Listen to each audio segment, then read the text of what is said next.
Welcome, everyone, to Ladder Daily Digest. We honor creators, and today we have with us a relatively new podcaster called Rio4Life, and she is Kim D. Nice to meet you, Kim. Hello.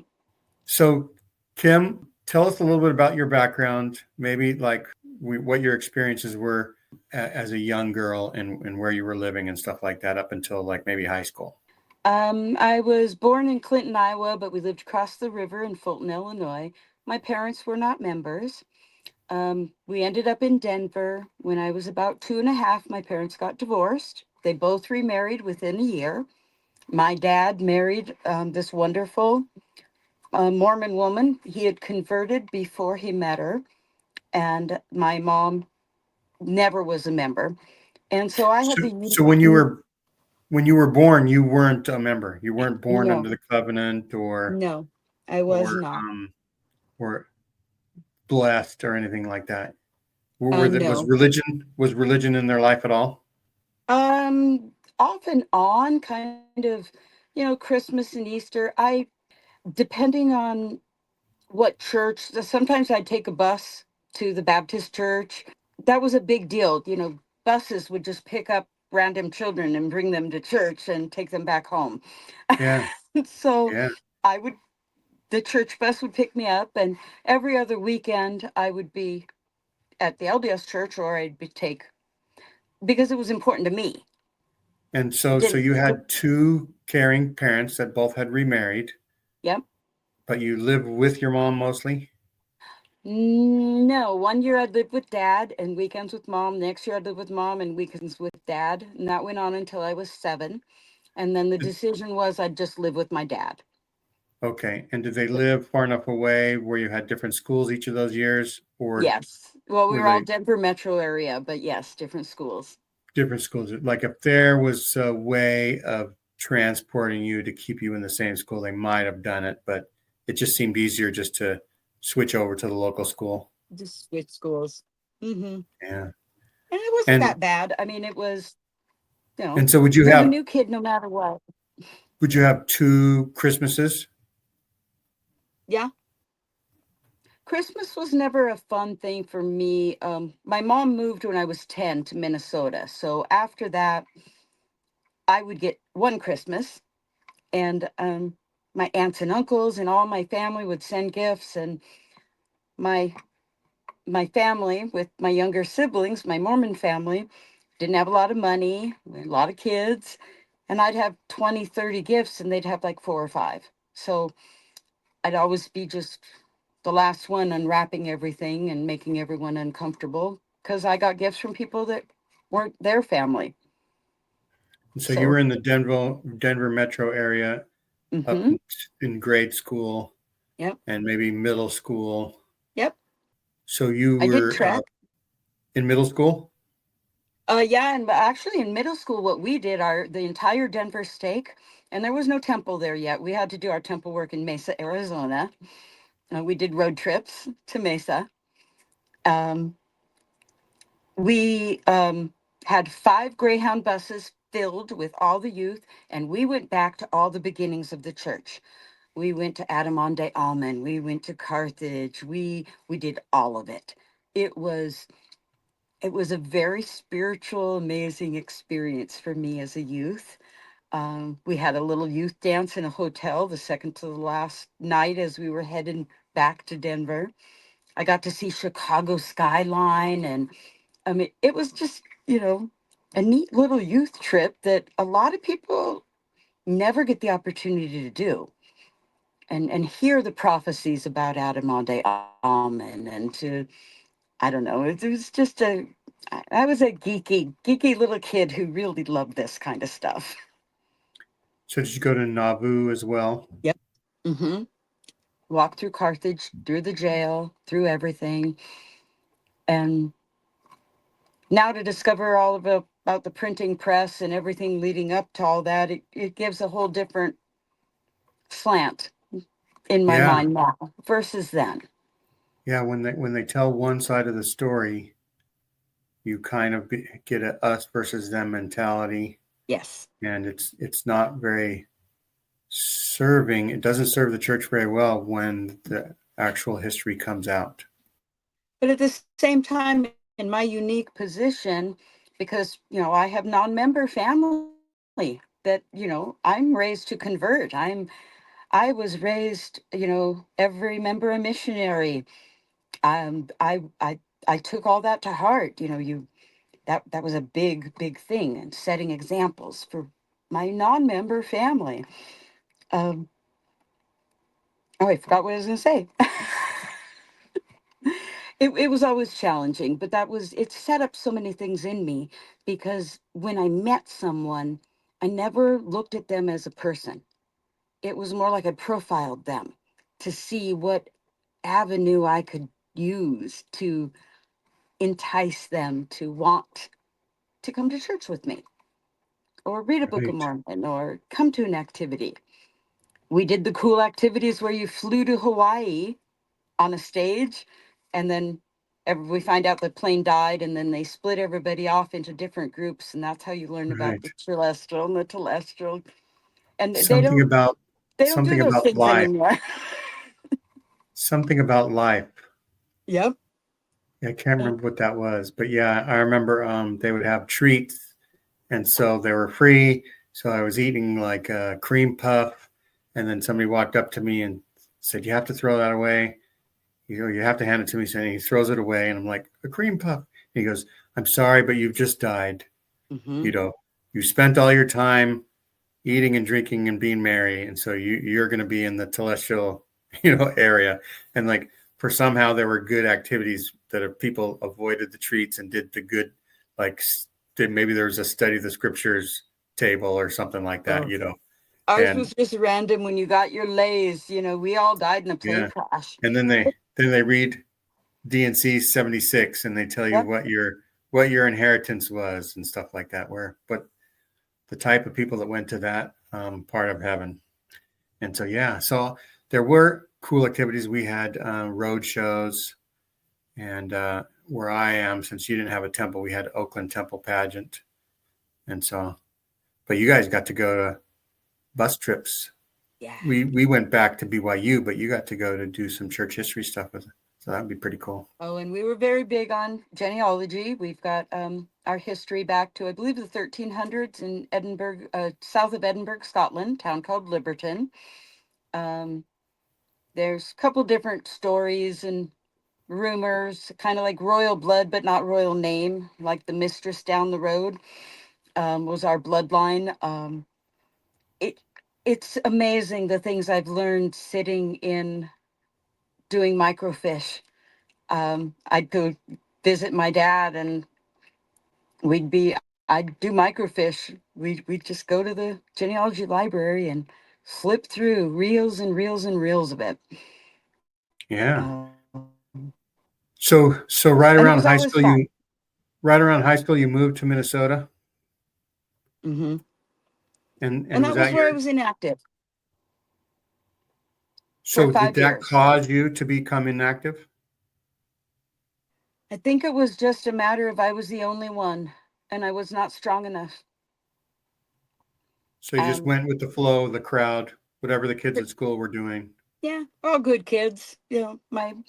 Both my parents were EMTs. My stepdad was the assistant fire chief. We were the only place with a video rental store in town, so it was cool. So both families were closer together then at that point? No, my other family had moved to Utah, from Denver Oh. to Utah, and then they're still in Utah now. So you went to go live with your mom, Mm-hmm. okay, in Yep. Minnesota, and then your dad moved to Utah. Yep. And so I'd like to talk about how that affected things later, but let's talk about your high school in Minnesota. So where were you living in Minnesota? Nashwauk, Minnesota, about 15 Nashwauk. minutes from Hibbing, where I currently live. And how far is that from Minneapolis, St. Paul? In what direction? Yeah, we are 3.5 hours northwest of Minneapolis and about an hour south of Canada. An hour to Canada.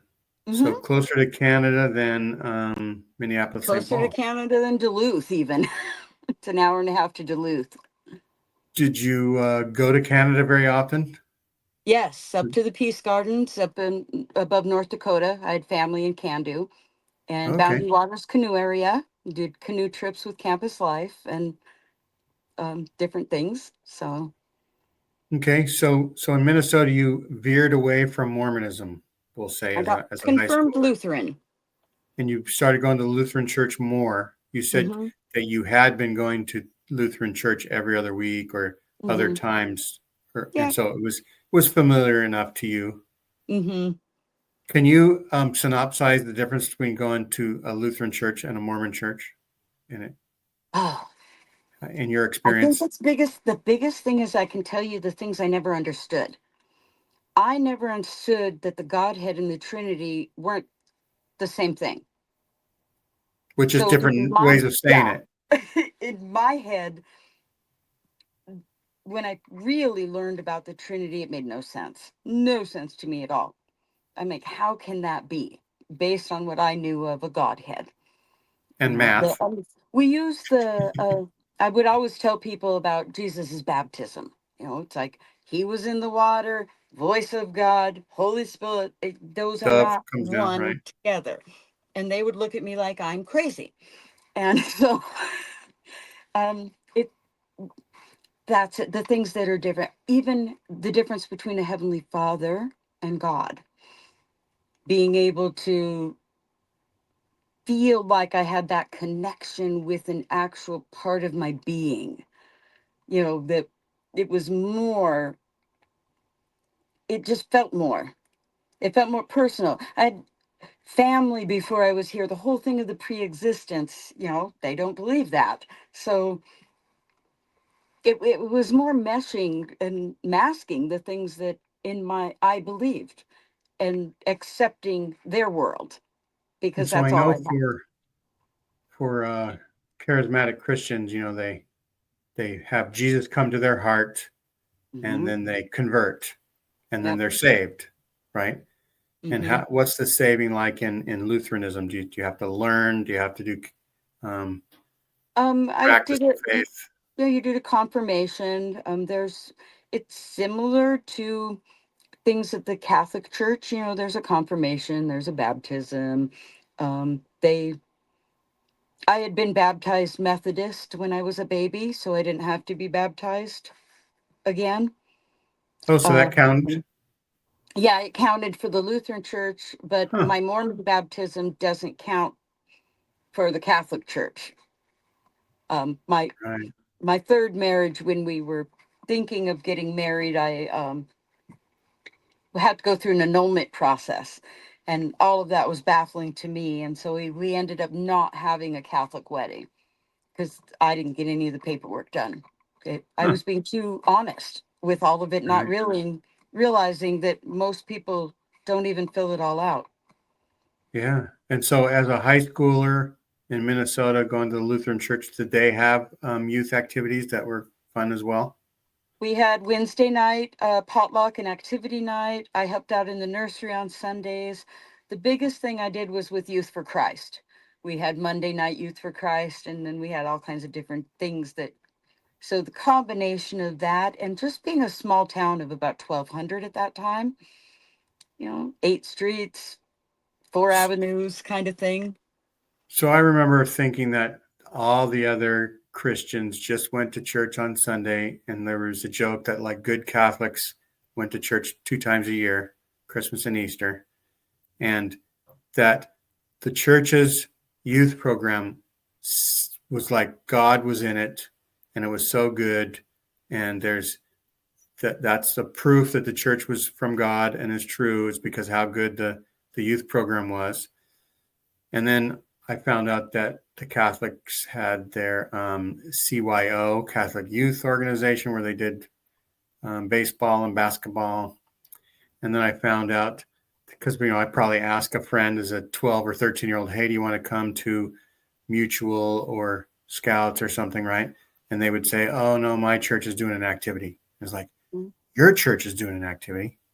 Only Mormon churches, only the true church would do activities for the youth. And it just was like cognitive dissonance, right? Like Mhm.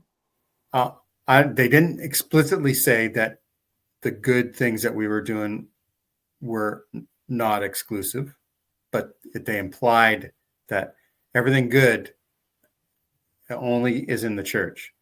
Everything Well, else is not that good, right? I think a Okay, lot well, of people. Uh-huh. even if they do other activities in other churches, they're not as good, right? And then now I just know that it's just they just do what they can wherever they are for congregations. Oh, I recognized early on that it's a numbers game. Whether I'm on the Baptist bus and I get the big candy because I got 3 people to come with me on the bus that day, or I give out a Book of Mormon or somebody gets a missionary lesson. But I took the 11th article, of faith. We claim the privilege of worshiping Almighty God according to the dictates of our own conscience and allow all men the same privilege. Let them worship how, where, or what they may. That was a huge one. It's the only article of faith that doesn't start "we believe." This is what we claim. And man, I hung on to that and I would share that. That was a big thing to help break the ice for people who didn't feel comfortable being around a Mormon. It's like, oh, no, Right. no. And I would recite that article of faith and people would feel at ease. And Right. then I hear all the stories of, wow, it's just not that way, is it? Out in the parts that you've had. Seems to be you were taught that yours is the only way and you can't even listen or do anything with anything else. And Right. My way or the didn't highway. I didn't have that option. I had to get out into those other worlds and defend my faith and be an example of it and recruit. Right. So you're going through high school and you did sports in high school as well? Cheerleading, Cheerleading, okay. band and And, cheerleading. and as you're getting ready to graduate, were you thinking of college? What were you thinking of doing?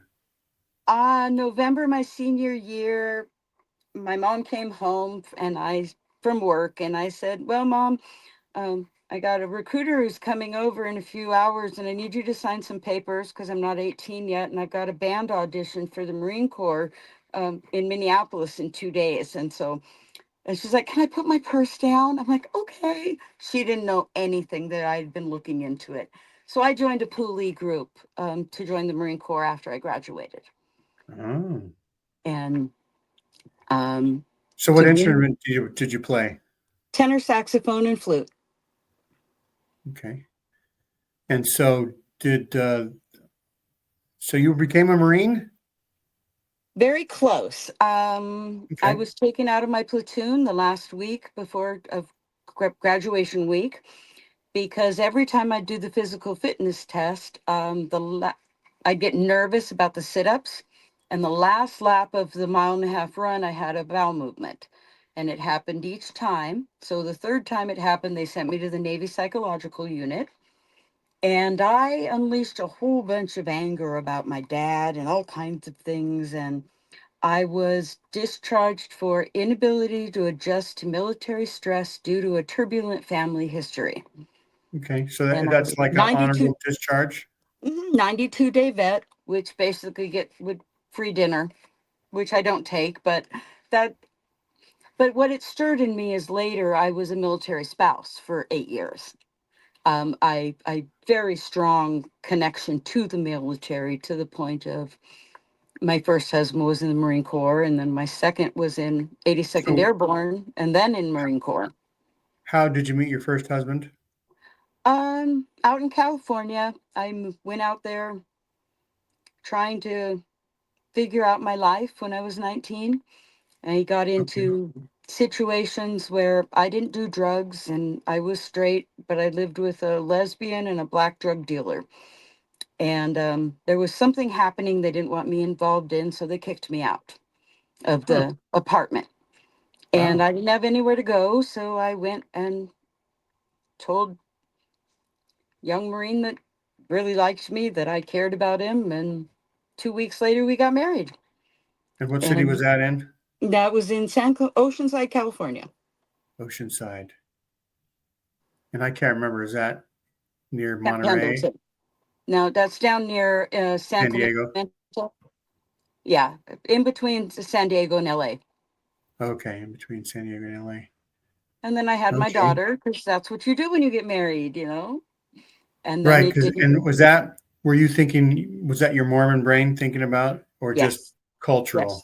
No, Mormon brain, totally. This is what you do. I, Spirits were in heaven waiting to come to earth. yes, I was wasting time. And even though I wasn't active, I knew what I needed to do. And So did you go to church, Mormon church in California at all?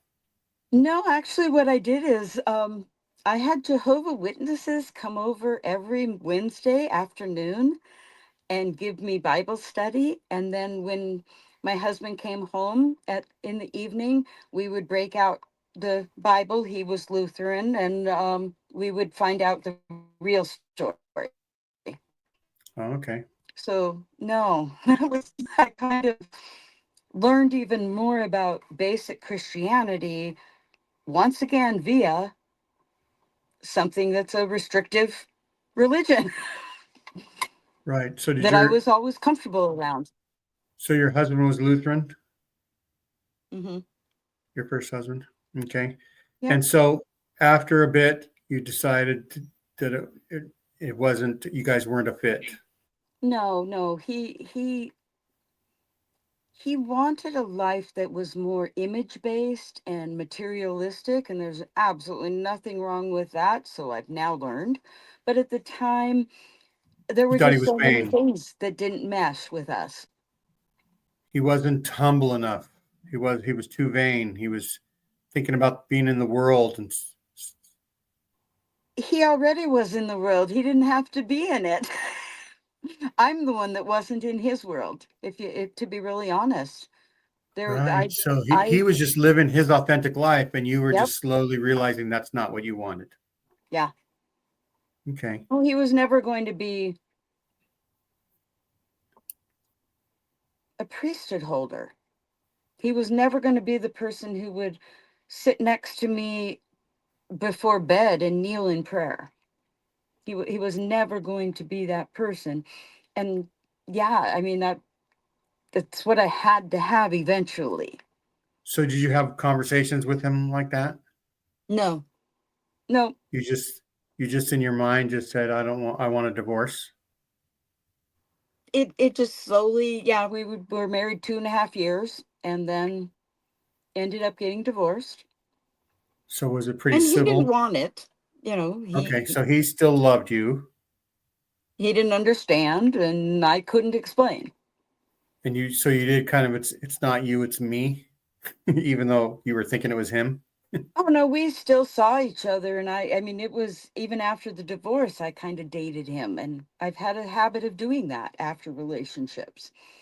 Um Everything needs to be forever, and I've learned it's not. And so I was So single for a I mean while and dated. it's pretty interesting because you would do some stuff towards like you were going to get the divorce, but you didn't want to like end the relationship or marry a Mormon necessarily, right? And Yeah. so was your second husband a religious person? No, and as a matter of fact, I was inactive and he was in the army, and he went to meet my family, and we went to Lehi, Utah, and he had a bunch of tattoos and everything, and nobody looked twice at him. And it was the first time in his life people didn't look at him and run away or be fearful or anything. And he thought, especially in Utah, he'd have that experience. And he didn't. And I took him up to the visitor center in Salt Lake, and we were sitting and holding hands, and the little show with the wax figure was, the prophets were going on. And oh man, I could just feel the spirit as he's holding my hand, and I know that feeling, and it wasn't coming from me. And we get back home and we walk in the door, and my stepmom says she could just see, and she's like, what are you going to do when he joins the church? I'm like, bite your tongue. No. And after we had gotten married and he had missionary lessons and joined the church, and on our 5th anniversary, we were sealed in the San Diego temple. So he was, on one hand, trying to do his best to be Mormon Mm-hmm. and doing the things, and you just thought, well, once you got sealed in the temple, Yep. that was it. It was going to be good. You were golden the rest of your life. I had my patriarchal blessing as an adult because I was inactive when I was younger.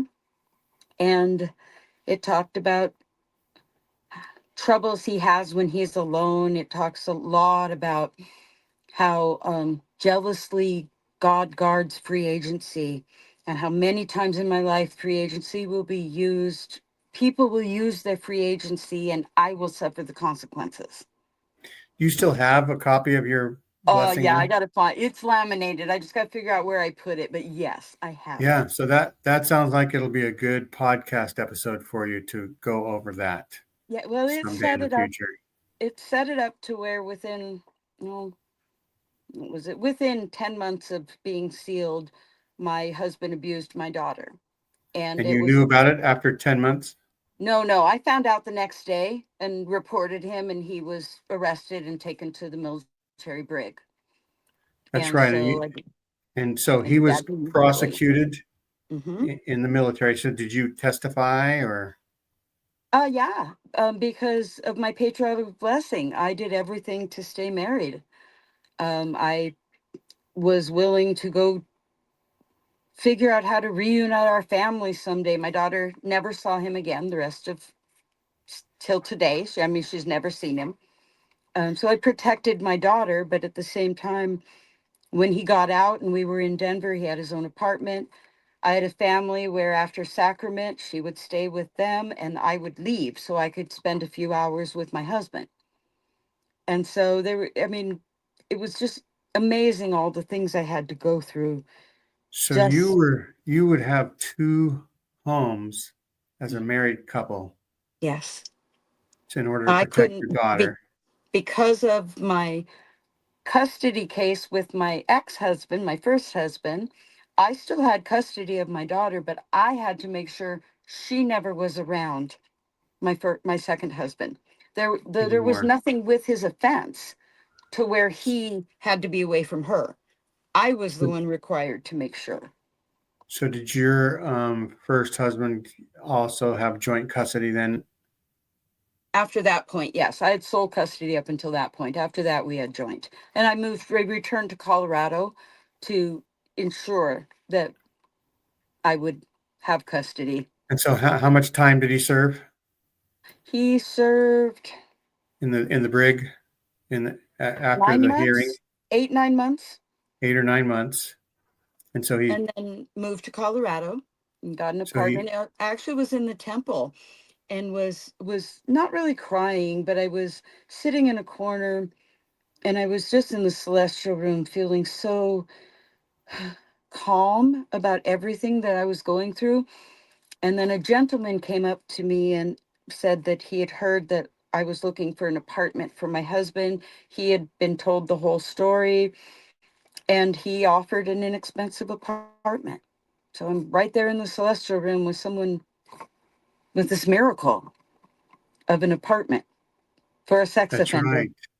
A confirmation that their church is true, even though Absolutely. you're going through all this hard stuff.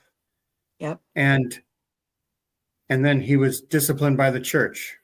Yeah, he just got disfellowshipped.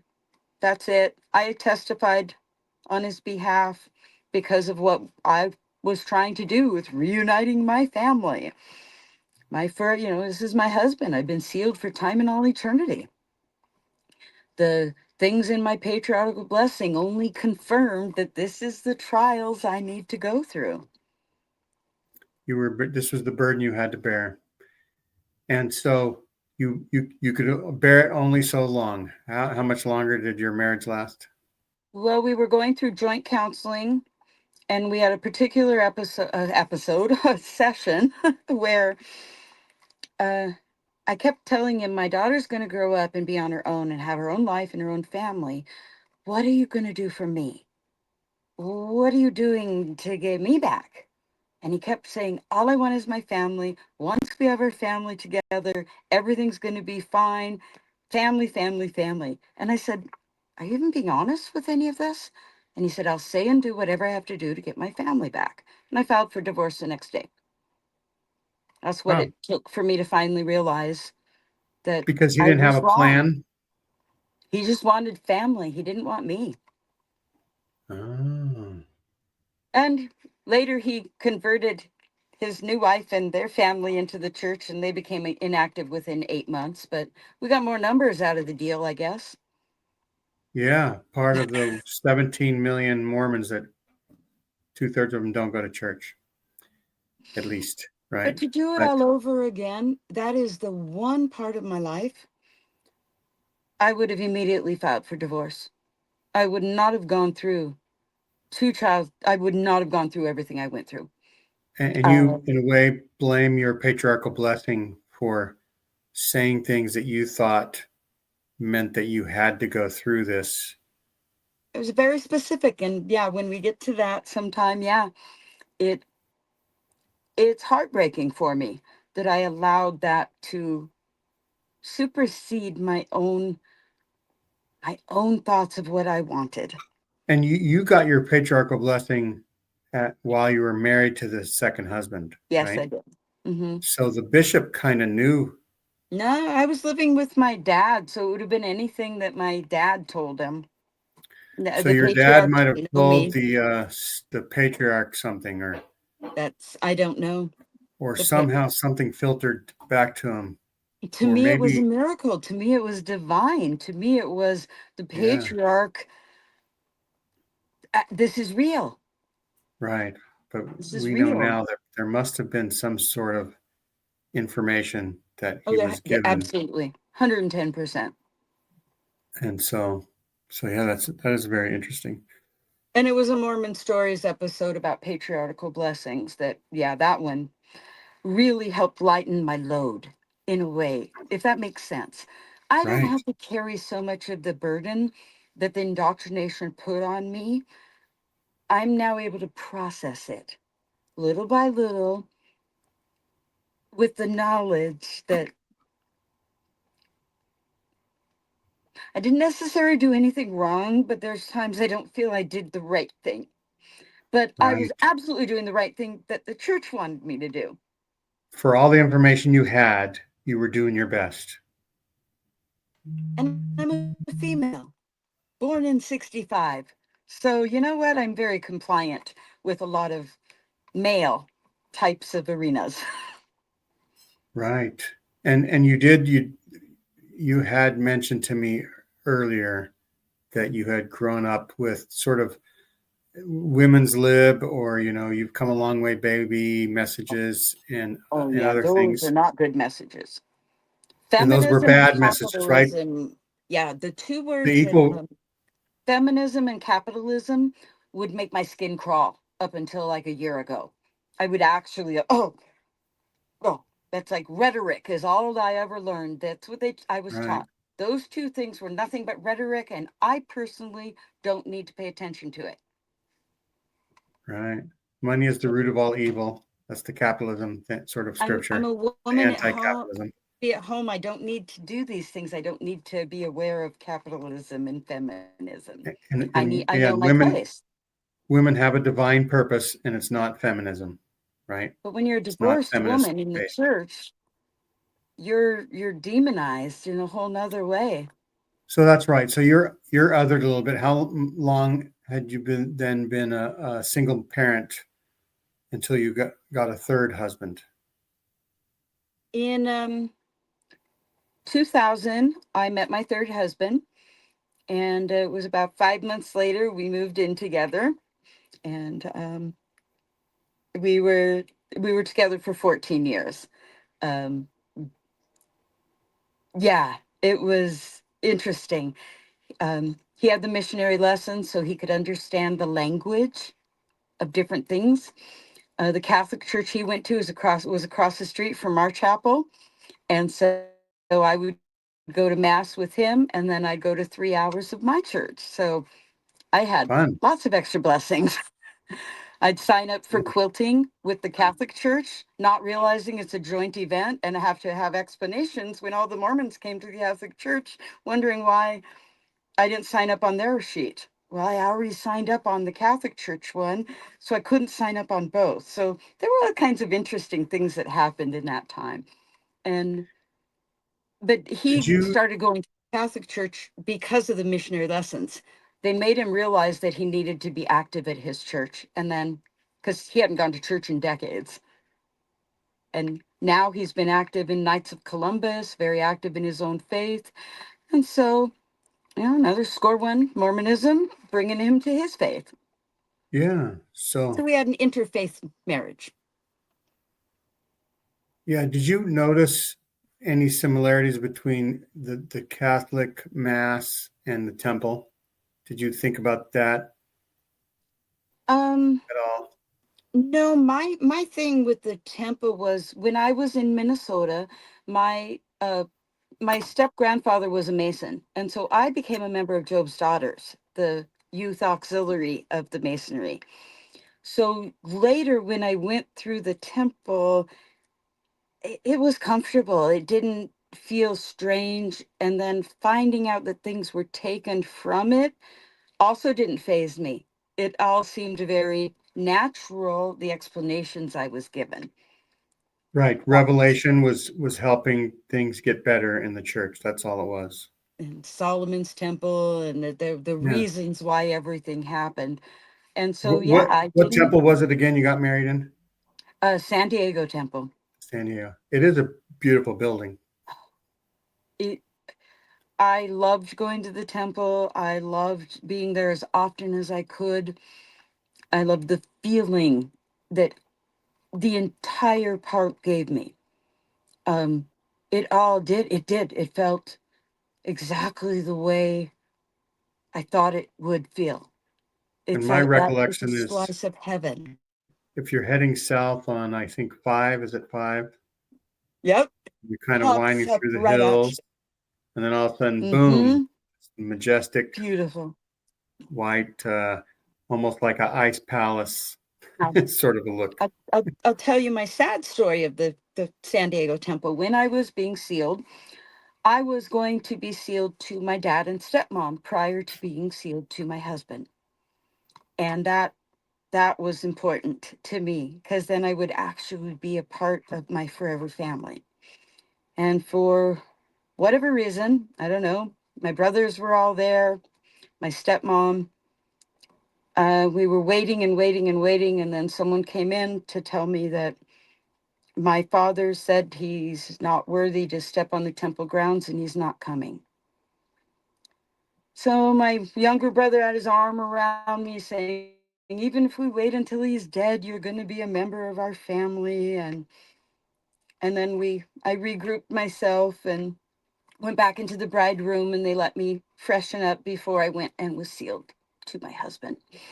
So it was a devastating thing that my father, games my father plays. Um, it's sad. It's just sad. If you had known ahead of time, it would not have been a big deal. You just would have gotten married. I would have You just would have gotten been, married, but he took that away. wow, Now that it is means interesting. nothing to me. So I guess it's kind of Right. okay. I don't have that record on me to follow me. I am Yeah. still a member of record. And so your third marriage lasted Oh, how many years? 14. When I moved in with him and we moved into our new place together, I went, eventually they called a bishop's council because women don't get excommunicated at the stake level. It's at the bishop level. Men is at the stake level. I learned that. He went to my hearing with me, and it was all about the fact we were living together, not married. And the bishop offered to marry us right there, and nothing would happen. We'd just be done. And we weren't ready. We just weren't ready yet. We got married 2 years later, but the result was I got excommunicated. And that was what year? And 2000? that That'd be around 2000.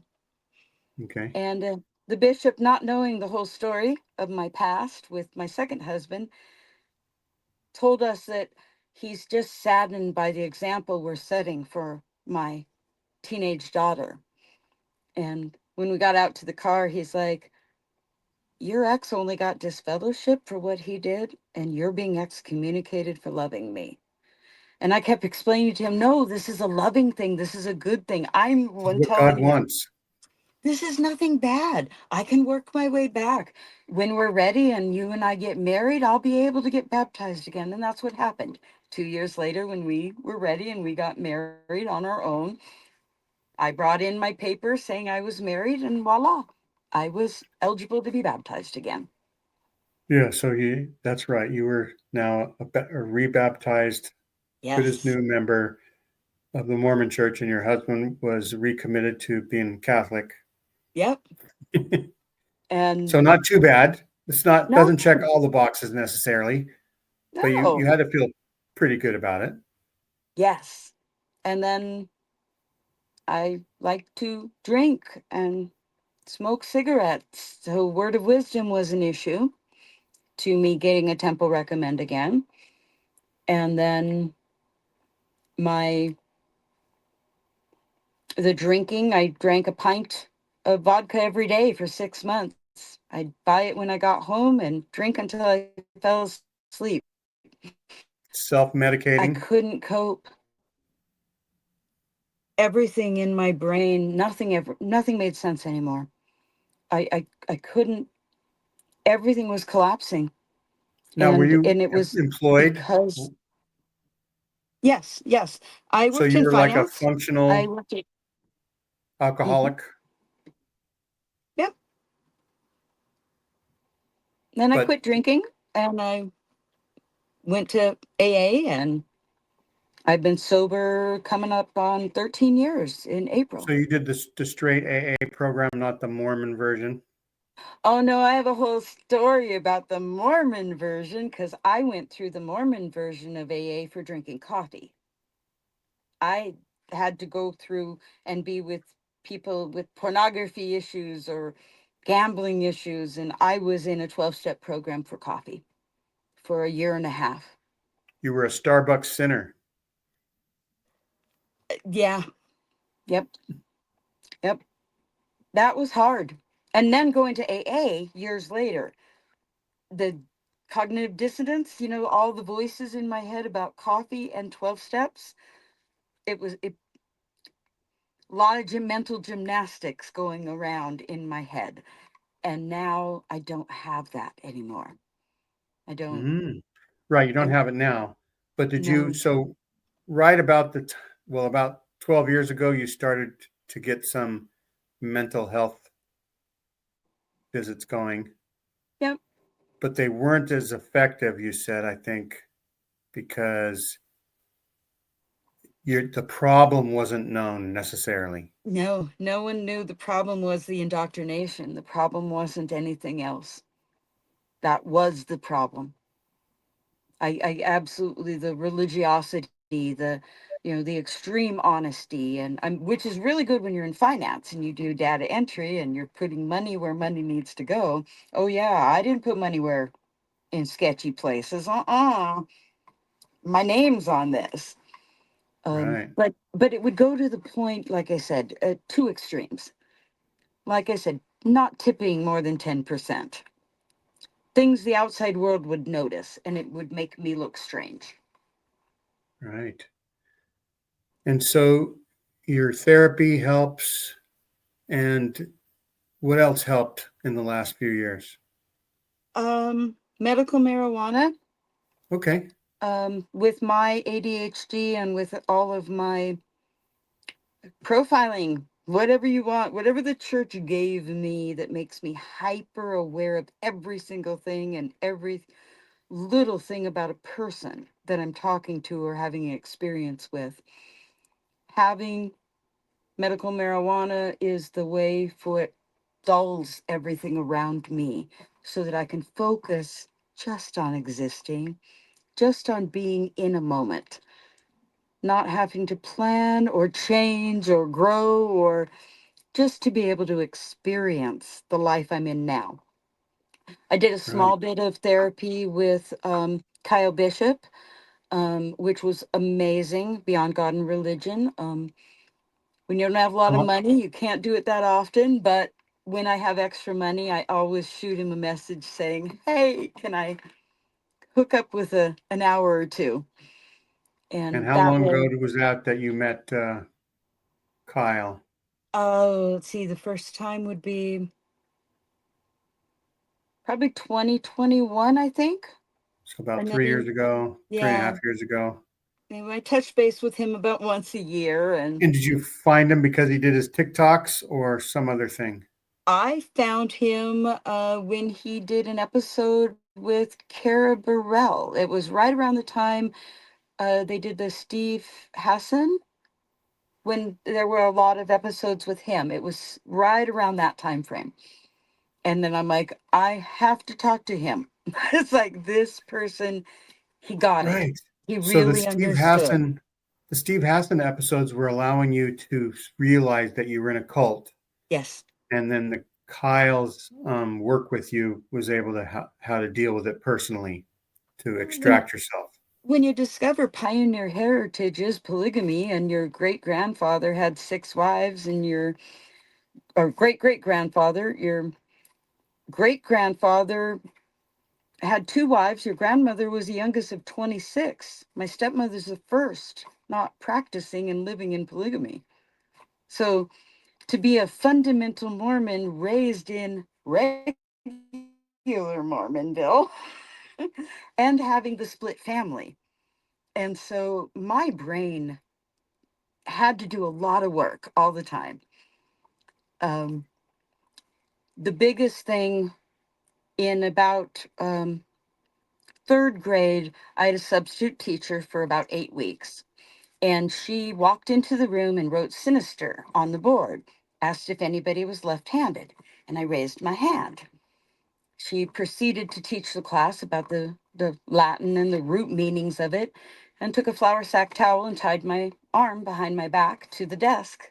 And that's where I sat, except lunch and recess for 8 weeks, with my little brain being forced to go to places it didn't need to go. Wow. And so I feel pretty blessed and pretty lucky to have had the gospel at different times, for the times in my life to make sense of things that are completely unexplainable like that. You So know, you don't yeah, tell so anybody, there's you don't do anything, but your brain suffers as a result. right. So it's like it's like a poison could also be a healing thing as well, depending on how it's used. And so that it Sure. I've been makes the you want to. example, but the teacher didn't know I was Mormon. I was just singled out because I was left handed. But it never Right. mattered in my life. I would always be singled out for something. I never fit in. So tell us what has happened to you over the last couple of years that led into thinking about doing a podcast. Well, when I started watching Mormon stories, I realized that he's been doing this for decades. So I went back to the beginning, to the very first episodes I could find, and would watch them on 1.5, sometimes 2 speed, but finally got it to where everything, I was caught up. Now I've got this arsenal. And I realized as I'm watching everything, I don't hear anybody with the voice of mine. I don't hear anybody raised in the church outside of Utah that's female, that you're dealing with a whole different world. I just didn't see it. So I wanted to tell my story or share part of my story. And then I realized, oh my God, my story's huge. I'm almost 60. And became very active in the anti second gen Scientology and that community, because that's part of what led me out. And so it was my first examples of parasocial relationships, different styles. The Mormon community, Scientology, JW, Seventh day Adventist, all throughout YouTube have very different styles within all those communities, and they communicate differently. And I just finally got to the point where I wasn't afraid. I wasn't afraid of my own voice or my own reflection or my own anything, because I have something to share and it's worth something. And I know it is. And I had to be the right person who was ready. And I wasn't ready yet. And now I became ready. Right. And how did you come up with Rio4Life? Rio4Life is rock it out. Rio is rock it out. And this is what I'm doing every single day. I feel like I have limited time. Most women in my family live happy and healthy in their own homes until about age 93. So when they're 92, they're not even in assisted living. They are still active in their communities. And so I figure I got at least that active, healthy on this planet. But I feel like that time's short. And so I'm here, I'm rocking it out. I'm going on cruises. I've got a book I'm writing. I've got all different kinds of things that I'm doing as I develop this emerging identity of what I believe and who I am. It's interesting, the Church of Korihor has caught my eye. And that's because I never had a favorite verse. Almost 30 is my favorite chapter. I have been enthralled with the story of Korihor because I never understood what he did wrong. In my brain, I didn't see what he did was really wrong, even as I continued to study and learn it. And now to have this emerging little Church of Korihor, oh, my heart just went pitter patter, and I was like, ah, it's so cool to have a different viewpoint of something that's been a challenging thing for me. And so someone else is new. I get to be part of, you know, learning and seeing and growing along with it. That's right. Um, Exmo Joe Rollins, started his Church of Korihor Mm-hmm. about a month and a half ago or something like that, maybe just a month. And he's got some good ideas. And he's there. I remember I actually looked up a prayer on I don't know what it's called, the Church of Satan or some other thing. I can't remember what it's called, website. And it was a great prayer. And I read it for Thanksgiving or something. And my in laws, who are TBM, didn't realize, they knew that we weren't going to church. And so they were happy that somebody else said something for grace, before a meal so that they didn't have to. And so they thought it was nice, but I didn't tell them that it came from a satanic, I think it's called satanic something website. Mm-hmm. And so they take on the satanic thing just to be opposed to a religion, not to be anti Mm-hmm. goodness. They are still good, you know, and they're trying to do good things. Same thing with the Church of Korihor. They're Well, going the to try one to. thing with them is I crochet and I show behind. I've got probably over 800 granny squares waiting to be made into blankets or boxes or whatever. So you're going to I've, make the blankets for the homeless. oh my goodness, my sister just moved up towards Salt Lake from Roosevelt, so I'm super excited. I'm going to be able to come on over and be a part of different things anytime I So want. And so it, what's the dimensions of a granny square? mine are, Six I by don't know, six, 8 by 8, I think I've got 8 by 8. 8 by 8. So you And just make a whole bunch of those things, knowing that at some point you can add them to whatever else you're creating. I just have a whole bunch of yarn. Um, I have a 30-pound ball of yarn that I bought in Wisconsin a couple of years ago. And it was someone's Girl Scout badge that got out of control. And when she was 23, she got married, and her partner said, we don't need this anymore. So I have 5,000 hair ties. And so I crochet hair ties to sell, to, keep my hands, my mind active, and it keeps me in one spot. So I'm getting rid of all of the yarn that I have. I'm selling it. I'm getting rid of all of it. Once again, being that emerging identity. I've been crocheting since I was 5 years old. Wow. This is I'm an expert at it, and I enjoy it. And I'm left-handed and crochet right or left and teach. But my hands are giving out. So we got to make some changes. I crochet with garbage bags. This is my coffee cup. This is grocery bag. Wow. Cool. So all kinds of cool, fun stuff. Are you going to But do I some don't of your want them. shows Yes. around do-it-yourself things? Yes, I will be teaching, and it will be, because a lot of it is memorabilia. I have I have vintage things. I have so many things, but they don't suit me. They don't suit me any more than we had talked about. A letter to my daughter. This is a book Yeah. craft Show book. show that up close. This is a letter to my daughter, And or a that was Pratt Stewart, or a Pate, sorry, Pate. it was And by we Bookcraft. Yeah, by Bookcraft. It was originally 1956. My dad gave me the 17th printing, which is in my hand, 1973. And this is what, at 14, I learned how to be wife, mother, and what my expectations are. This is what I was taught is expected of me. And yeah, that really doesn't fit in with 80s lifestyle, but I adopted so many of these You tried to techniques. you tried to blend together like the pioneer trad wife and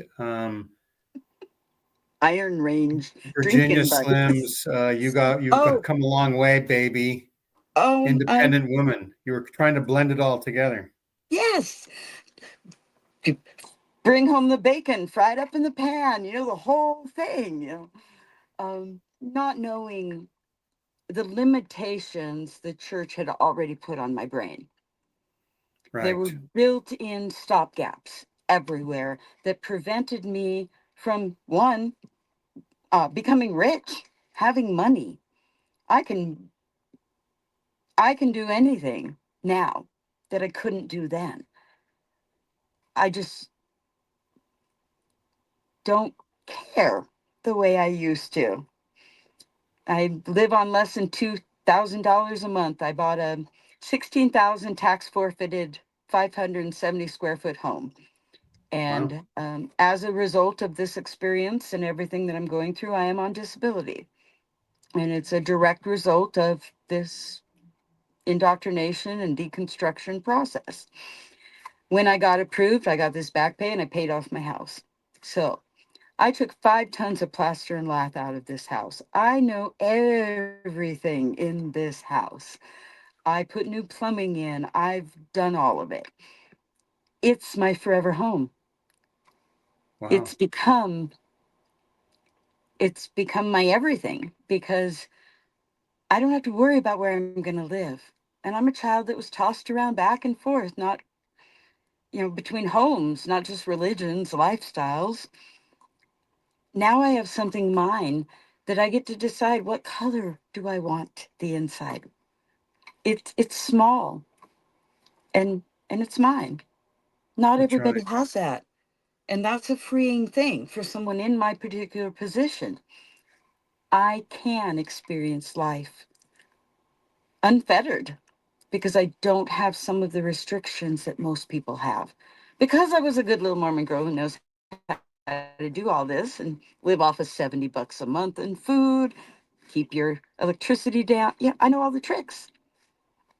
Right. So what you're committing your show now to some weekly content, and what Yep. are you going to have for us the next couple of weeks?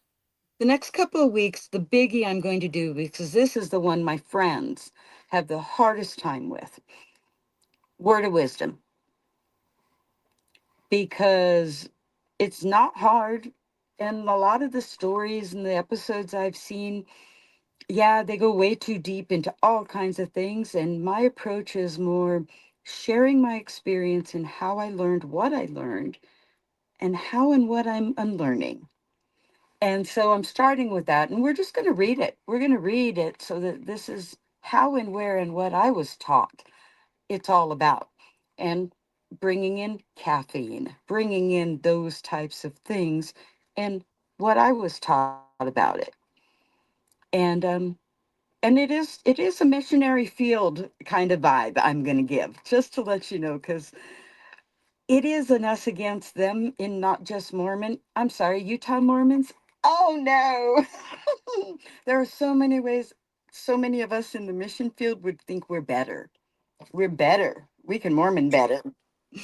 And I want to break that down for myself to recognize those challenges that those in Utah have with the direct knowledge of the political structure and all of the things that, you know, I didn't have to worry about.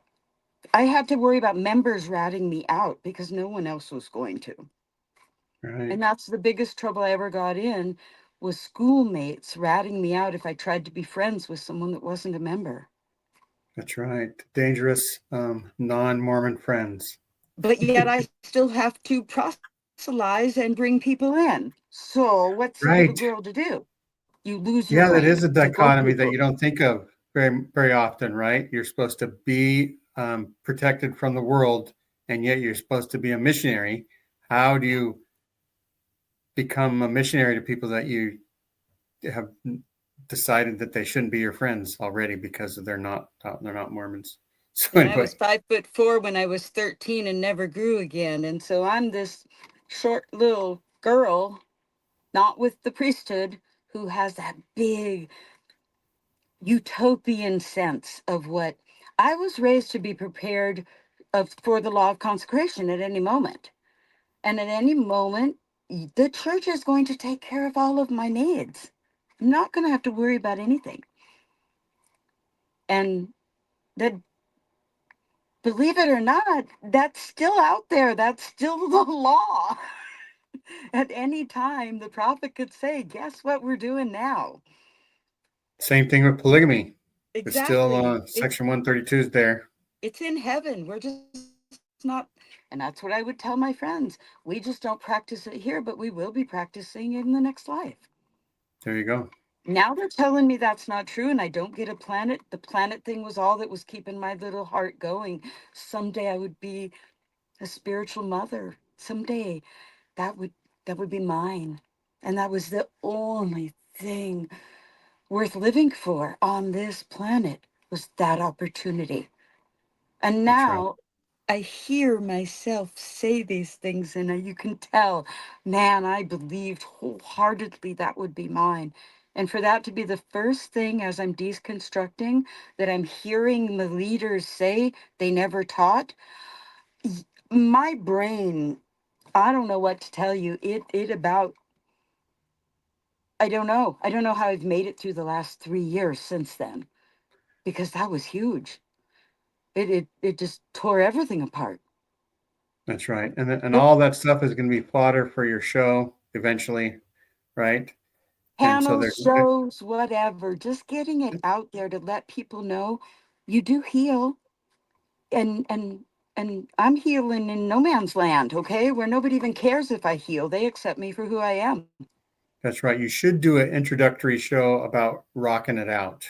You should just do a show Exactly. called How I Rocking It got the Out name. Yes. and Yes. let people hear you how you rocked it out. How because you had a point in your life where life was meaningless, and then at some Yes. point, rocking it out gave you meaning again, and now you're going to be able to share through your podcast. So Yep. thanks a lot for coming on the show. Thank you for Everybody having me. like and subscribe, do the things, and head over to Rio4Life, and we'll have a link in the description. Yeah. And we're in 2025, and it's a new year, so we got things that we need to do. Right, Yep. right. Have a good day. Bye bye. Bye bye.